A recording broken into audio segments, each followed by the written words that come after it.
তারা বৈষম্য বিরোধী আন্দোলনকারী ছাত্র, তাই রেলপথ মন্ত্রণালয় তাদের দিয়েছে বিনা ভাড়ায় রেল ভ্রমণের সুযোগ, আর তা দিয়েই ফ্রিতে রেল ভ্রমণ করছেন সারা দেশে।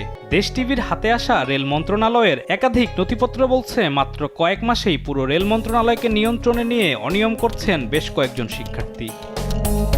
রেলের ইঞ্জিনের কার্যকারিতা বৃদ্ধি ও ভবিষ্যৎ পরিকল্পনা নির্ধারণের জন্য করা 7 সদস্যের কমিটির 3 জনই ছাত্র, যাদের কোনো ধারণাই নেই রেলের ইঞ্জিন ও কার্যক্রম সম্পর্কে। আমার বলতে গেলে আমি বলবো আমার যে খুব একটা জ্ঞান আছে সেটাও না।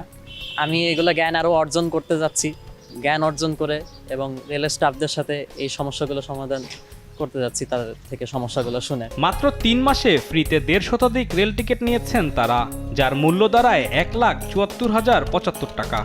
ভ্রমণ শেষে জুলাই অভ্যুত্থানে আহতদের একাধিক ক্ষেত্রে চাকরির সুপারিশ করেছেন তারা, যা কোটা বিরোধী আন্দোলনে অংশ নেয়াদের কোটায় চাকরির সুযোগ। শুধু চাকরির সুপারিশ নয়, কক্সবাজার স্টেশনে জুলাই ফাউন্ডেশনের নাম ভাঙিয়ে চেয়েছেন পুরো একটি ফ্লোর বরাদ্দ, যা সম্পর্কে জানেই না জুলাই ফাউন্ডেশনের প্রধান নির্বাহী। জুলাই শহীদ স্মৃতি ফাউন্ডেশন এ ব্যাপারে কিছুই জানে না, এবং জুলাই শহীদ স্মৃতি ফাউন্ডেশন থেকে এ ব্যাপারে কারোর সাথে কোনো রকম যোগাযোগও করা হয়নি কক্সবাজার রেলওয়ে স্টেশনে ফ্লোর বরাদ্দের বিষয়ে। তে অনিয়ম করা শিক্ষার্থীদের চেনেই না বৈষম্য বিরোধী ছাত্র আন্দোলনের মুখপাত্র।